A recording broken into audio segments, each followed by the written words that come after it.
A paz do Senhor para a igreja. Amém? Por favor, abra comigo a tua Bíblia. Evangelho de Jesus Cristo, segundo escreveu João, capítulo 3. Evangelho de Jesus Cristo, segundo escreveu João, capítulo 3.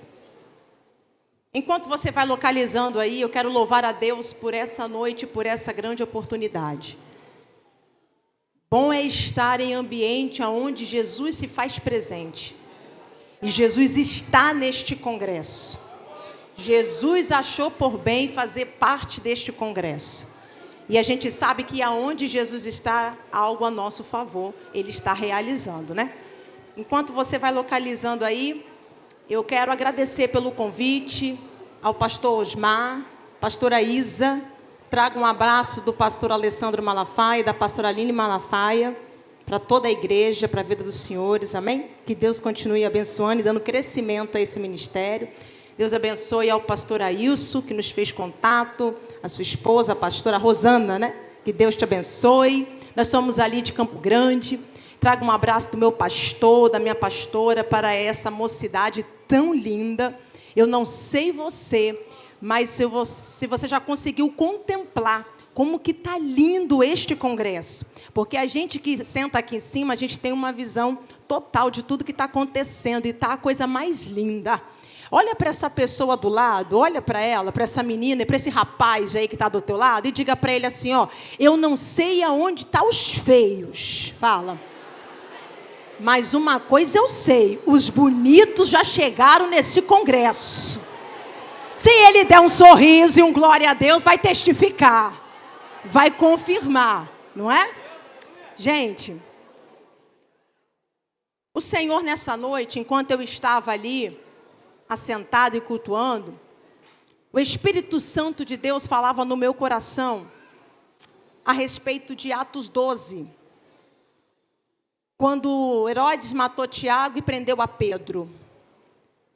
E a intenção de Herodes era matar Pedro depois da festa da Páscoa. E enquanto eu estava ali assentado, o Espírito Santo falava comigo.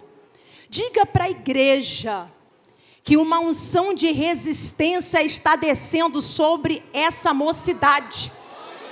Porque Deus falava comigo assim, ó, não vai haver morte depois da festa.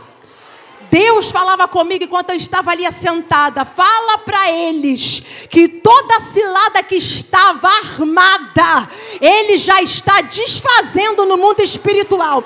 E uma unção de resistência está descendo sobre a vida desses jovens que estão neste lugar.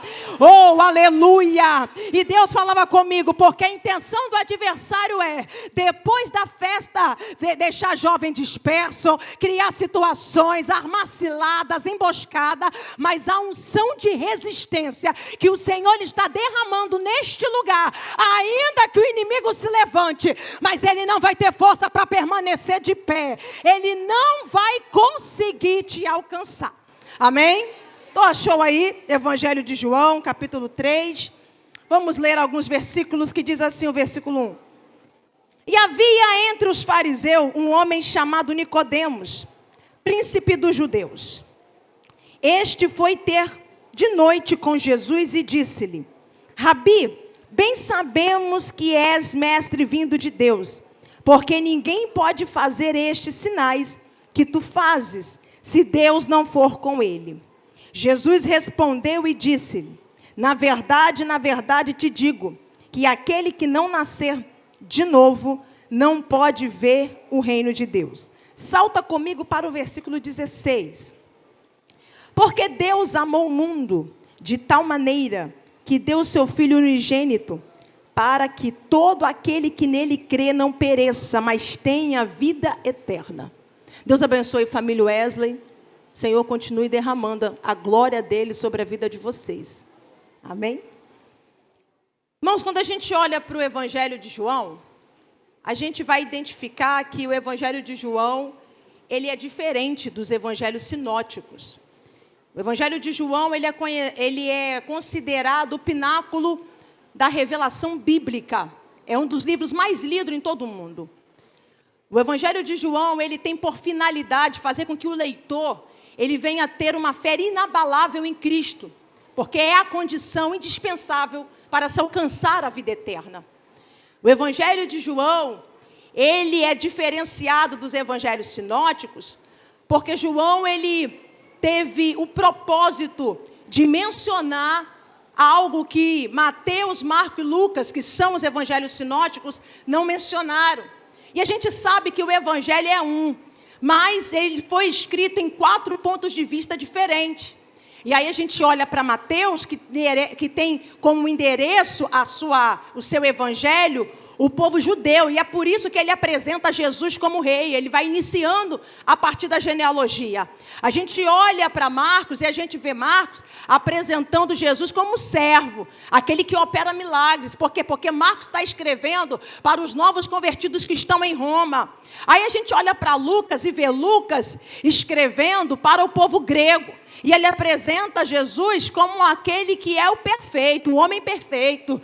E João vem apresentando Jesus como aquele que é filho do Altíssimo, como aquele que é filho de Deus. E quando nós olhamos essa diferença que eles vão apresentando a pessoa de Jesus, a gente não vê que eles foram instruídos e orientados humanamente para falar quem é Jesus. É uma inspiração divina. E cada um apresenta Jesus da maneira que teve experiência e que enxerga o próprio Cristo. E aí a gente vai aprendendo com esses evangelistas que falar de Jesus não é só repetir aquilo que a gente escuta. Falar de Jesus é anunciar a experiência que temos com Ele. E aí a gente vai observando que João, ele começa a escrever para o povo que é o povo judeu, é o povo gentil. João, ele tem uma abrangência universal, ele alcança todo o público. E o Evangelho de João foi escrito no final do 1º século. Quando o Evangelho de João foi escrito, os apóstolos já estavam mortos, e eles foram mortos pelo viés do martírio. Então João, ele está escrevendo este evangelho para refutar uma ameaçadora heresia que está se levantando naquele tempo, que é o gnosticismo.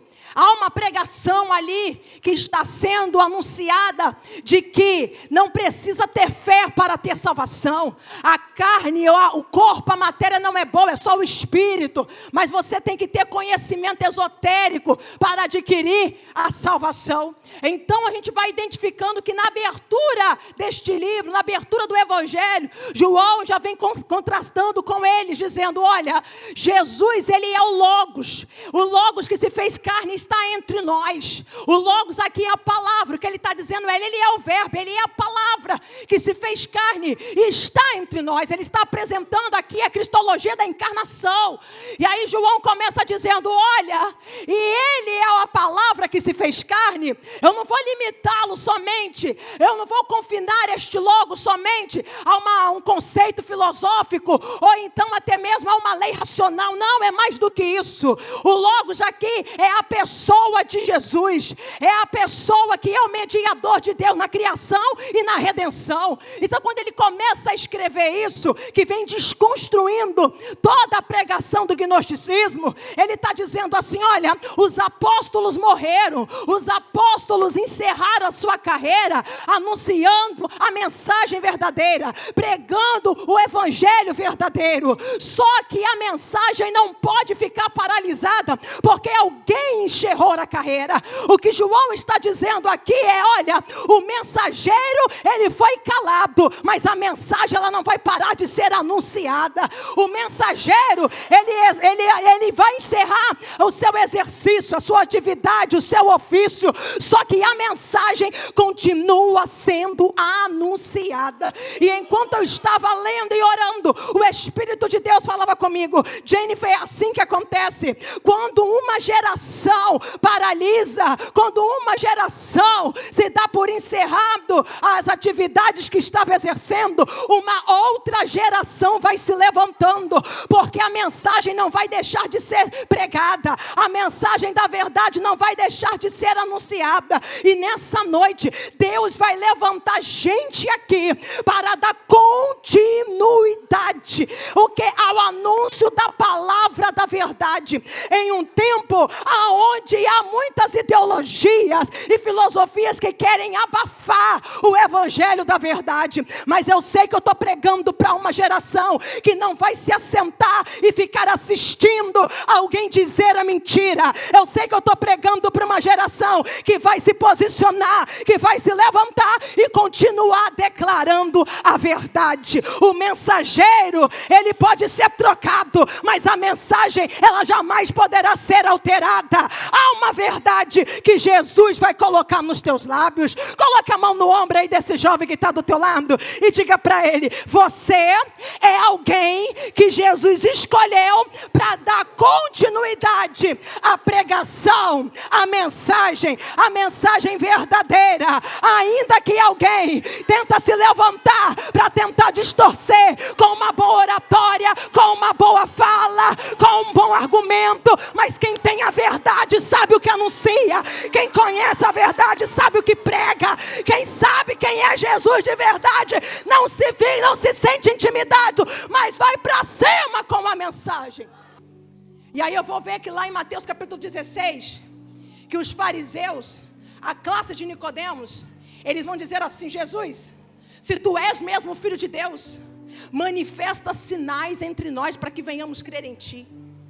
Mas aí eu vou ver que discípulos que vão abandonar o que está fazendo para seguir Jesus só porque está ouvindo a palavra.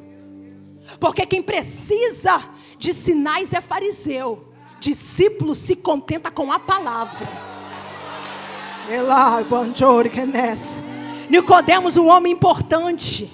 Nicodemos é um homem que é apresentado um dos principais ali dos judeus. É um fariseu, é um homem religioso, é um homem que tem uma patente, é um homem que esse título no grego aponta para governador. Era uma espécie de título para todo aquele que fazia parte do sinédrio. Esse é Nicodemos, alguém bem relevante na sociedade e bem religioso. Mas nós vamos ver que Nicodemos não vai conseguir entender o que Jesus está dizendo para ele, porque como ele sendo religioso, essa fala para ele não é estranha, é uma fala conhecida. Por quê? Porque os prosélitos da época, que era o povo que não era judeu, que se convertia ao judaísmo, eles tinham que nascer de novo. Só que para ele, ouvir isso é desconfortável, porque para ele está no templo, para ele está na sinagoga, para ele está fazendo o que tem que ser feito. Então para ele, essa fala não cabe para ele. Só que Jesus vai dizer: olha, você precisa entender que eu não estou interessado nos rituais que você faz, eu estou interessado na tua entrega. Jesus é um Jesus que ele não está aqui querendo ver o quanto você sabe fazer um ritual protocolado para ele. Ele hoje está aqui querendo saber o quanto tu está disposto a se entregar.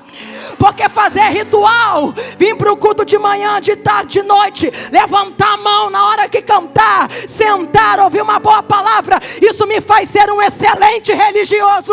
Só que Jesus não está em busca de religiosidade, Jesus está em busca de gente que se entrega. E se tiver um jovem comigo aqui hoje para se entregar, manifesta, vai, manifesta, manifesta, manifesta. Oh. Aleluia. É por isso que Jesus fala com o jovem rico: quer salvação? Pega toda a tua riqueza, vende, e não fica com dinheiro não, dá para os pobres. Jesus não queria que aquele menino ficasse pobre. Jesus queria alterar a prioridade que ele tinha no coração. Você precisa entender que todas as vezes que Deus exige algo de você, não é porque Ele quer te ver sofrer, ou porque Ele quer que você viva em falta, é porque Ele está querendo alterar a prioridade do teu coração. Olha de cantinho de olho para essa pessoa aí e pergunta: como é que está teu coração? Quem é que está reinando no teu coração? Quem é que está sentado no trono no teu coração? Quem é que assumiu a cadeira de mestre no teu coração? Esse é Jesus. Então mostra para Ele que Ele é o primeiro na tua vida. Como é que eu demonstro isso, Jennifer? Vai louvando, vai adorando, vai dando glória, vai exaltando. Porque enquanto tu está glorificando, Jesus está preenchendo vazios na tua vida. Essa é a condição.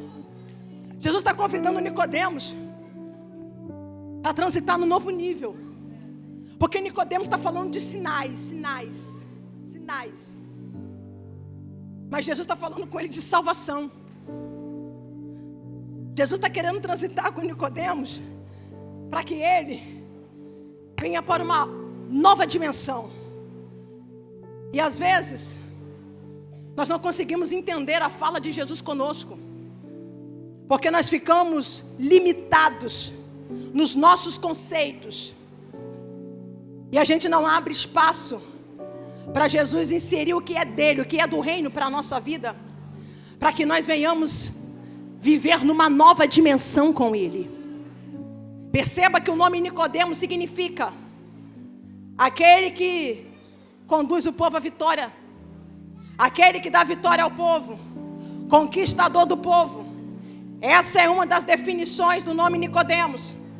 Então você vai identificar logo de cara comigo que o nome dele está relacionado ao povo. Povo é gente que transita na terra.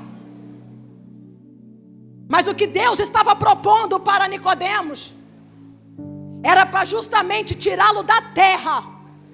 Porque para ser conquistador do povo, eu tenho que me embaraçar com aquilo que é da terra, porque o povo está na terra. Só que Deus estava dizendo: Nicodemos, eu quero que você deixe de ser um conquistador do povo para ser um portador do reino. Eu quero que você se desembarace com as coisas da terra para você ser portador do reino. E ser portador do reino não é só andar por aí carregando o Espírito, mas é transmitir aquilo que carrega, é chegar no ambiente e impactar o ambiente, aquilo que tem.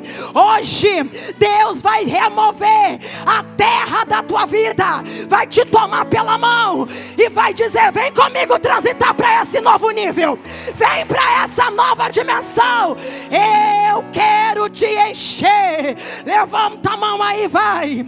Levanta a tua mão, fecha o teu olho e repita comigo: me enche, Jesus, me enche, Jesus, porque eu quero ser portadora do reino, eu quero ser embaixador do reino, eu quero ser cheia de ti. Deus está levantando gente aqui para ser cheio. Aí eu vou lembrar de lá em Lucas capítulo 5, Jesus chegando para Pedro e mandando Pedro voltar ao mar alto para pescar depois de uma noite de decepção, de fracasso. Aí Deus vai dizer para Pedro assim, Jesus vai dizer para Pedro assim: pode ir agora, lança a rede lá ao mar alto. Horário improvável, mas você está agora debaixo da minha palavra. O tempo é improvável, mas está debaixo da minha palavra. Aí eu vejo que Jesus vai dar esse comando para Pedro, depois de Pedro emprestar o barco para Jesus e Jesus pregar para a multidão, inclusive para ele, porque se ele está ali, ele está ouvindo Jesus pregar. Jesus poderia ter liberado uma palavra no momento que viu ele lavando a rede, não podia? Jesus é Deus. Ele poderia falar: não, Pedro, não precisa nem lavar a rede não, pode voltar para o mar alto, pode voltar. Mas não, ele pede o barco emprestado, ele entra no barco e prega. Por quê? Porque o que atrai milagre e maravilha da parte de Deus é a palavra. Aonde tem maravilhas e não tem palavra, é um negócio esquisito. Por quê? Porque o milagre não gera palavra, mas aonde tem palavra, pode ter certeza que logo após vai vir milagre. Mas por que, Jennifer, que Jesus pediu o barco de Pedro, se ele poderia pregar ali na praia? É porque antes de Jesus encher o barco de peixe, ele queria encher o barco de presença. E nessa noite ele quer encher teu barco de presença. Quem recebe? Quem vem receber comigo aí? Vai recebendo presença. É presença, é presença, para tirar toda limitação, todo bloqueio. Presença, presença, presença. Quem valoriza a presença recebe peixe, mas quem valoriza peixe nem sempre tem presença, porque o peixe estraga, o peixe tem prazo de validade, mas a presença não, a presença não, a presença é contínua. Quem vem aí na galeria, vai galeria, vem mocidade. Quem vem para valorizar a presença se manifesta. Quem vem para honrar a presença se manifesta. Ai, te cabancho. Remanto quebe de comanai. A presença vem, a porta abre. A presença vem, a cura chega. A presença vem, o vício vai embora. A presença.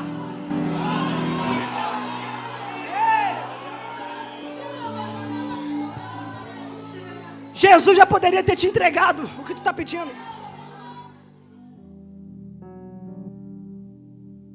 Só que tu não está entendendo. Que ele está dizendo, me dá o teu barco, porque eu quero encher ele de presença.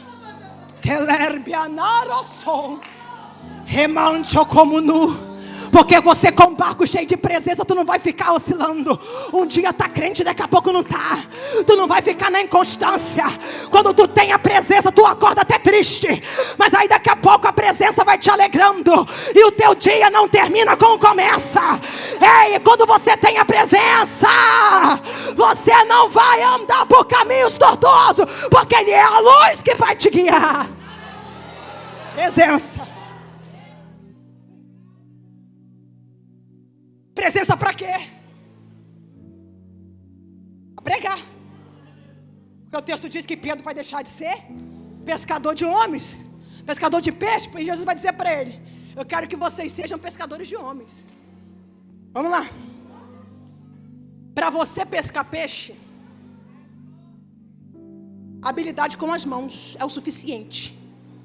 E geralmente os pescadores nessa época eram pessoas com uma intelectualidade, um nível muito baixo, porque não eram pessoas que tinham tido oportunidade de estudar. Eram pessoas que não eram bons para falar. A experiência é com as mãos, algo externo. Mas pregar para ser pescador de homens não é só ter uma boa argumentação, é transmitir aquilo que eu carrego.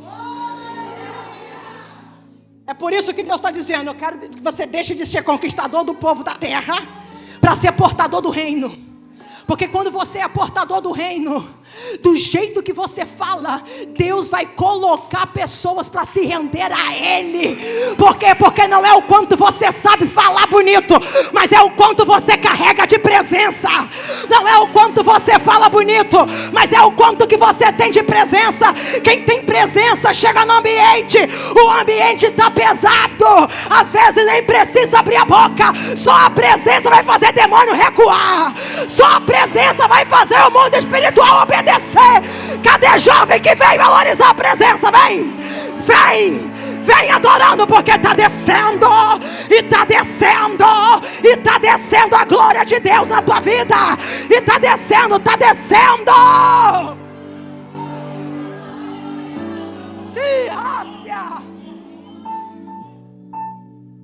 pescadores de peixes com as mãos, aquilo que é externo. Pescadores de homens é como aquilo que está dentro. Mas como fazer essa atividade se é totalmente ao contrário do que eu já estava acostumado a fazer, e sobretudo a área que eu tenho limitação? Como é que vai convencer homens estudados? Como é que vai convencer filósofos e teólogos? Como é que vai convencer gente que tem todo o conhecimento, gente que tem toda a intelectualidade avançada? Mas Jesus estava dizendo, eu vou dar para vocês sabedoria. Sabedoria. Por quê? Porque Jesus estava dizendo para eles: eu vou desenvolver habilidades novas, e justamente na área que você tem limitação. Lembra de Moisés, quando Deus fala com ele: vai lá falar com o faraó para libertar meu povo, para me celebrar uma festa no deserto. Aí Moisés vai dizer assim para Deus: Senhor, eu tenho a liga pesada. Aí sabe qual vai ser a resposta para Moisés, de Deus? Moisés, quem fez a boca do homem?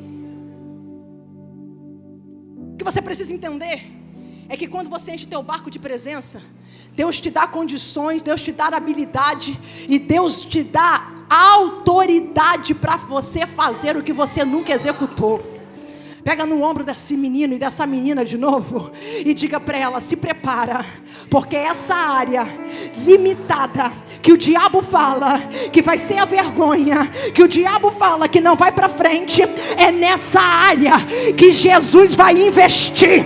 É nessa área que ele vai depositar o que é unção. É nessa área que ele vai te usar. Se prepara, garota, porque tu tá passando por essas crises de ansiedade e depressão. Deus vai te levantar para ajudar outras meninas a vencer a depressão. Ei, garoto, tu tá vivendo esse tempo de rejeição? É nessa área que Deus vai te levantar, porque aonde tem a presença, toda limitação é removida, todo bloqueio é tirado.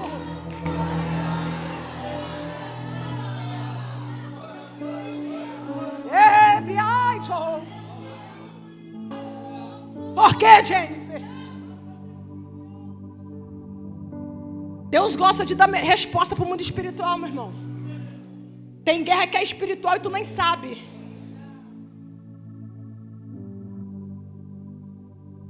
Eu conheci meu esposo pregando num retiro. Eu morava lá no Espírito Santo ainda, morava lá em Vitória. Meu esposo era um dos coordenadores de jovens ali da Cadesc, em Santa Cruz. Aí eu vim pregar no retiro da Cadesc. Aí conheci ele lá. Aqui faz retiro? Essa igreja? Fica ligado que retiro, ó. Retiro, ó. Retiro me rendeu um excelente casamento, gente. É. Ah, é? Gente, mas tão bonita. Estéril. Linda. E aí eu fui pregar. Conheci meu esposo lá. E quando a gente estava noivo para casar, eu não queria fazer festa. Falei: não vamos fazer festa não. Porque a gente passou tanta guerra, irmãos. O nosso noivado, a gente só venceu porque a gente orou muito. Tudo quanto é tipo de guerra que tu pensar, a gente teve. Quem estava a favor, quando estava para o final, perto do casamento, ficou contra. Foi um negócio esquisito. No dia que nós fomos no cartório e marcamos a data do casamento, ele recebeu um telefonema de casa mesmo, ele foi demitido. Está sendo mandado embora, tá? Falei: meu pai, como é que vamos casar? E aí eu não queria fazer festa. Eu não queria. Só que Deus começou a falar muito: vai ter festa. Vai ter festa. Porque a minha área sentimental, antes de eu me converter, era uma área muito atacada. A minha vida sentimental, a minha adolescência toda, a juventude toda, era uma área fracassada.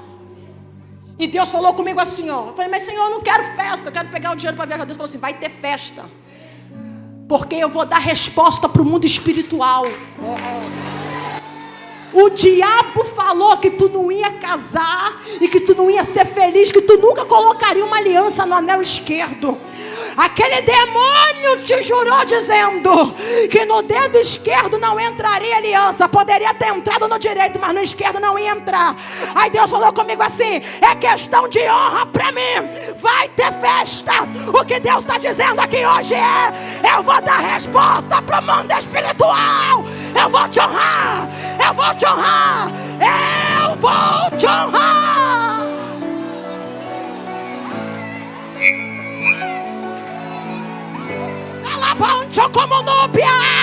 Deus vai dar resposta para demônio que disse: não casa, não se forma, não vai ter família, não vai ser mãe, não vai ser pai. Nessa noite desceu o varão na casa. Desceu o varão na casa. E ele vai nessa noite dar resposta.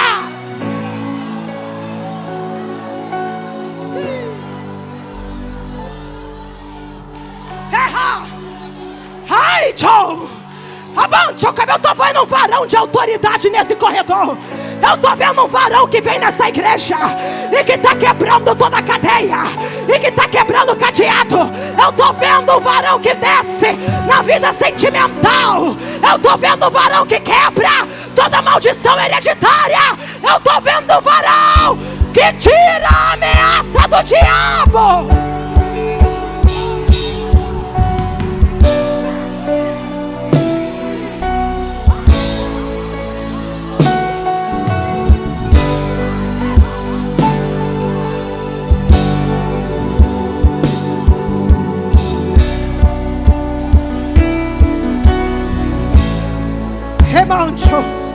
Há um comando de Deus aqui. Coloca a mão no teu coração, vai. Coloca a mão no teu coração. Fecha teu olho, rebancho. Rebide como Núbia, porque é uma batalha no mundo espiritual. Ai, é um varão de guerra nessa casa. Rebi, Rabanchoké. E toda ameaça da pombagira, e toda ameaça deste demônio que disse que a história na tua vida vai se repetir, vai ser igual da tua mãe, vai ser igual do teu pai, vai ser igual da tua avó. Deus está tomando da minha boca para dizer: a maldição termina em você. Você vai ter família, você vai ter filhos. Remancho, tekebancho comono, aonde rebia sai, rebique cabanchorgenebia. Ele não vai mexer na tua sexualidade. Ele não vai deixar você se render à homossexualidade. É isso que eu estou falando.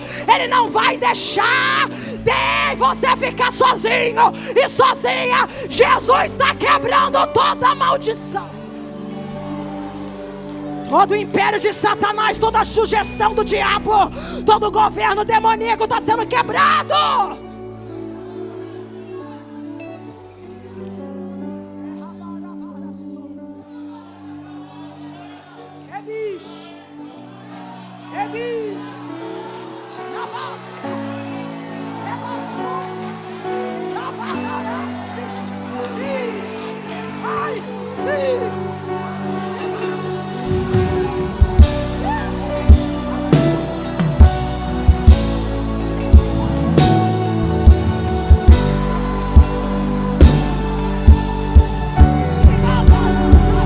Tu não vai ficar sendo traído e nem traída. Tu não vai ser fantoche do diabo. Tu não vai ser fantoche de demônio. Deus está quebrando a sentença hoje.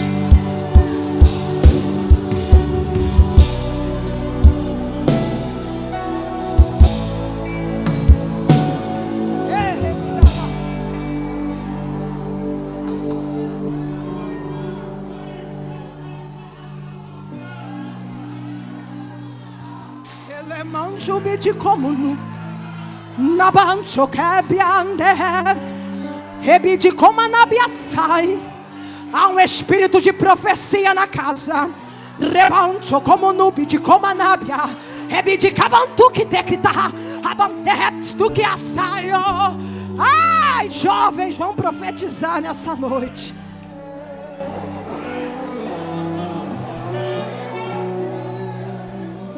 Mancho. Tem honra, jovem. O que tu tem que fazer? Ficar com o barco, com a presença.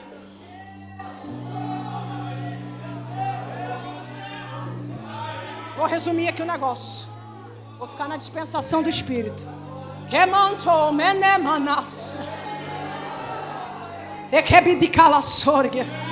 Porque Jesus se manifestou para desfazer as obras do diabo. Eu fiz aqui o esboço, mas não vou ficar no esboço não, porque tem comando de varão na terra.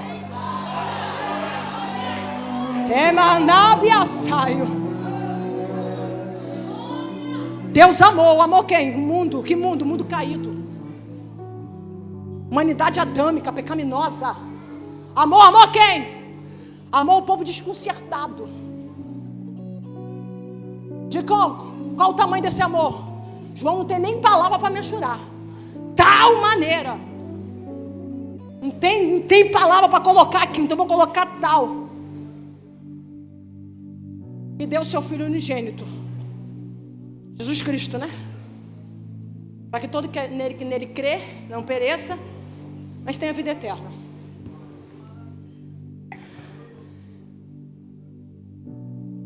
Quando Jesus se manifesta na terra, em carne, Jesus não veio para poder fazer sinais, curar cego, fazer paralítico andar, não. Jesus está além disso. Jesus não veio para poder, multiplicou 5 pães e 2 peixinhos, não, está além disso. João, ele relata muito bem aqui neste livro, porque o tempo todo,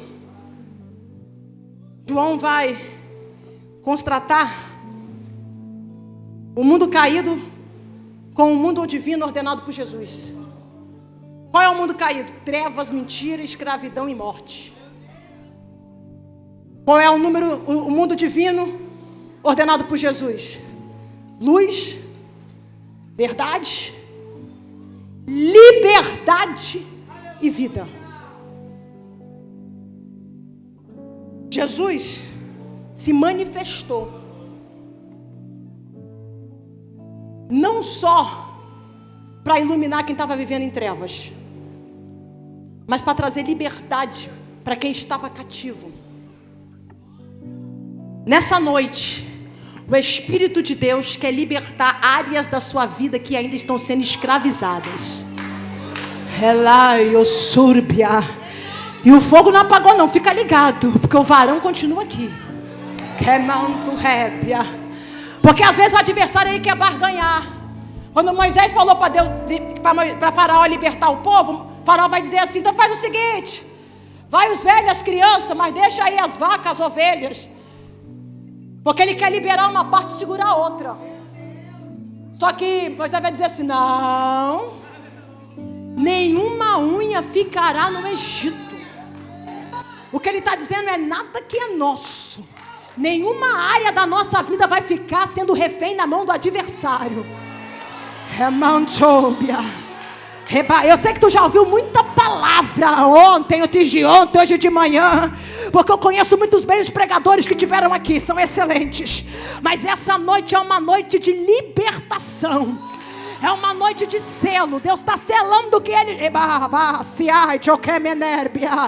Deus está selando com libertação. Porque áreas da sua vida que o adversário fica insistindo em escravizar, Hoje, Jesus que está nessa casa, está tomando a minha boca para dizer: eu te tiro desse confinamento. Eu te tiro dessa cela. Eu te tiro dessa grade.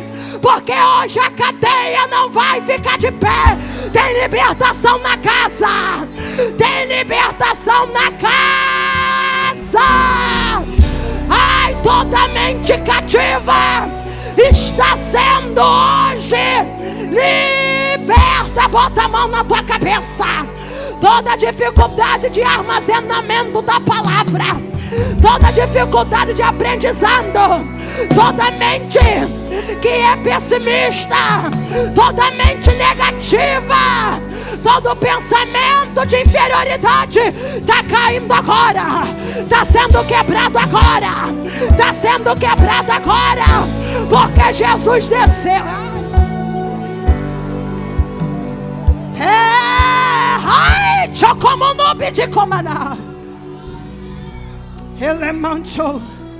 Eu vejo mentes aqui, pastor Ailson, Eu vejo mentalidades aqui hoje sendo mudadas.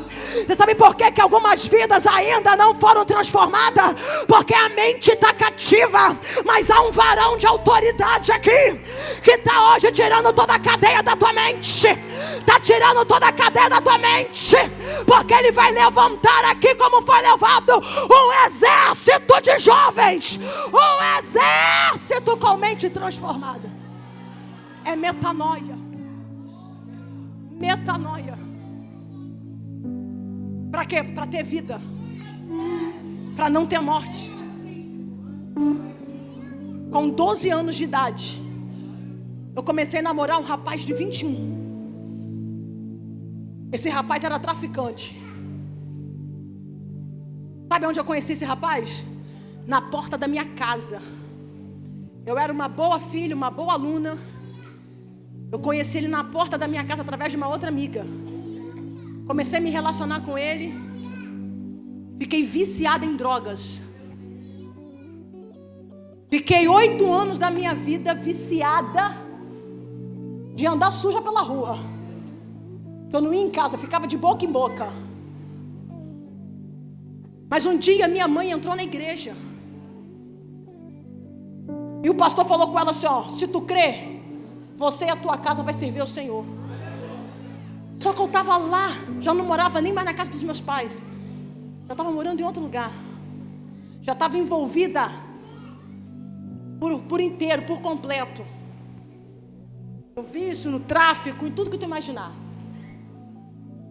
E meu pai estava lá, ó, no candomblé, rindo da minha mãe, dizendo, começou com essa palhaçada de ir para a igreja. Só que o tempo passou, minha mãe perseverou. Aí um dia meu pai falou para ela assim, ó, esse Deus que você falou que falar comigo lá, eu vou ficar lá. Mas Deus não falou só com ele não. Quando ele chegou lá, meu irmão, pensa no homem que deu trabalho para os obreiros. Os obreiros, acabou o culto, fechou a igreja, ele ficou lá manifestando. Porque Deus adora ser desafiado. Quando ele ficou livre, liberto, ele começou a caminhar com a minha mãe. Só que eu tinha pavor de crente. Os crentes chegavam lá em casa, pela porta da sala, pela porta da cozinha saía. E eles iam lá em casa e faziam aquelas orações altas, aquela gritaria. Eu falava, pra que isso? Jesus não é surdo. Que Jesus é esse que tem que gritar tanto?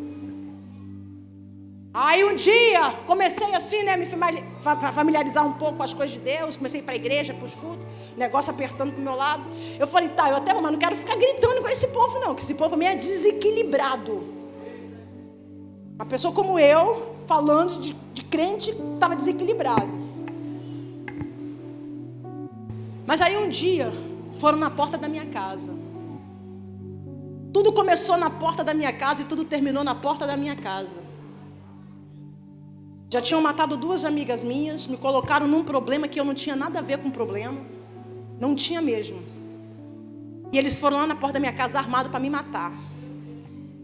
Quando eles chegaram no portão, falei, mãe, eles vieram para me pegar. Minha mãe foi para o quarto, dobrou o joelho e falou, Deus, tu disse que ela ia pregar a tua palavra. Eu falei, mãe, eu não vou lá fora não. Ela falou, pode ir. Porque o meu Jesus vai contigo. Pode ir. Eu fui lá, os 4, lá na porta da minha casa armado, me fazendo várias perguntas. E eu dizendo assim, olha, não tenho nada a ver com isso. Eu não estava lá. Eu não sei de nada. E toda hora que eu falava isso, eles ficavam mais nervosos. Por quê? Porque eles achavam que eu estava fazendo hora com a cara deles, mas não era, eu não estava mesmo, eu não sabia. Eu falei, Jesus, como é que eu saio dessa? Aí eu tinha ido num culto, e eu tinha ouvido um pregador falar de voto. Eu só lembrava disso, que eu entrei para a igreja, não sabia nada, não sabia quem era Moisés, Adão, não sabia nada. Minha família nunca foi de frequentar a igreja, então não sabia nada. Mas eu lembrava que o pregador ficava toda hora repetindo o negócio de voto. Eu falava assim, meu Deus, ele não para de falar de voto. Eu não sei se ele pregou Jefité, eu não lembro, eu sei que ele falava de voto. E eu lembro da seguinte frase que ele falou: quando você faz um voto com Deus, Deus te honra. Eu lembrei disso na hora, eu falei: Deus, se tu me tirar dessa, eu nunca mais volto para o mundo. Eu nunca mais eu bebo nada e nunca mais eu consumo nada. Na mesma velocidade que eles chegaram, eles saíram. E aí eu comecei a ficar assim: por que eu não fiz voto de uma semana? Aí eu ficava: mãe, será que esse negócio de voto é sério, mãe? Minha mãe: seríssimo. E aí eu falei: Jesus, me ajuda. Aí liguei para uma missionária que me ajudou muito nesse processo. Na verdade, ela que me ganhou para Jesus, é muito usada. Essas mulheres, né, de oração, que Deus mostra tudo. Que alguns jovens, quando passa por ela, se Pai do Senhor, lá do outro lado, que não quer parar perto. Aí eu liguei para ela. Quando eu liguei para ela, antes de eu falar, ela falou assim: ó, eu vejo um envelope enorme. Tu fizeste um voto com Deus e Deus fala: ai de ti se quebrar. Reba.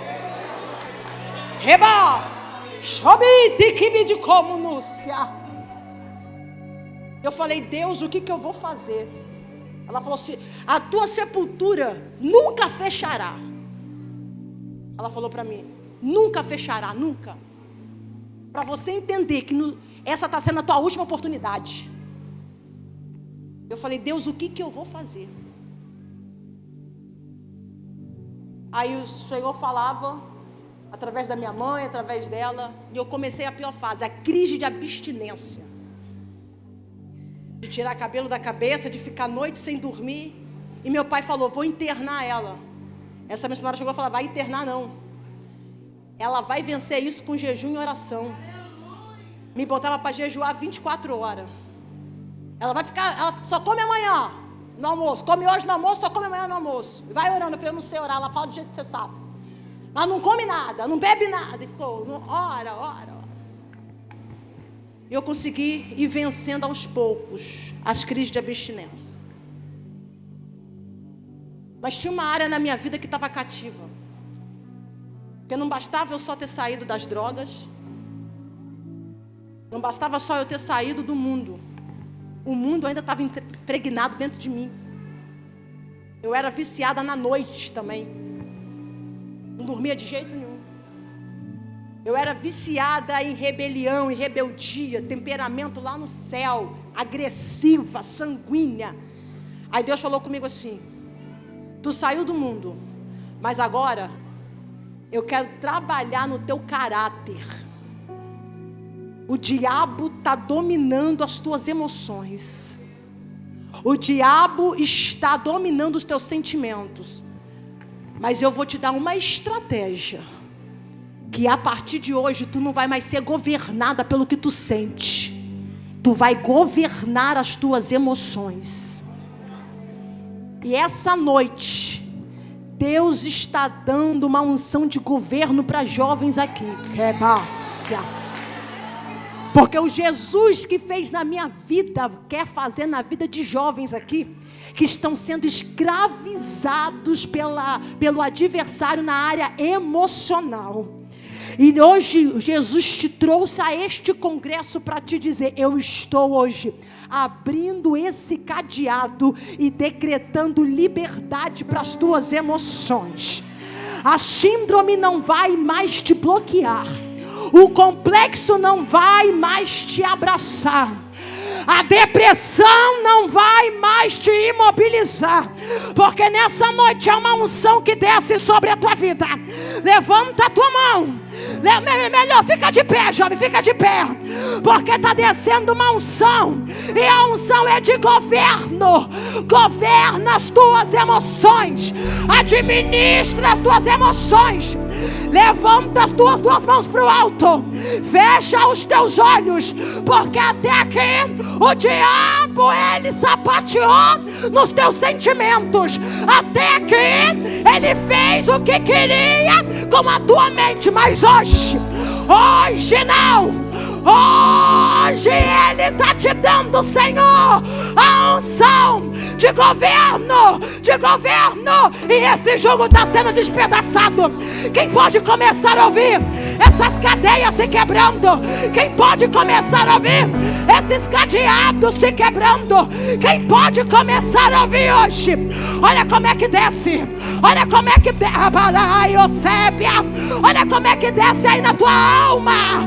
Não vai ter trauma. O que te aconteceu no passado não vai ficar acusando na tua mente esse diabo. Ai, rebasse, ai, Jocomonobidicomana, Rebidicomana, bandara para sui, chorequébia.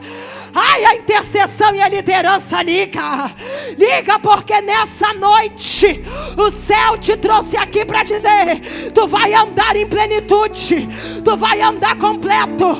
Todo vazio hoje está sendo preenchido é pelo Espírito Santo.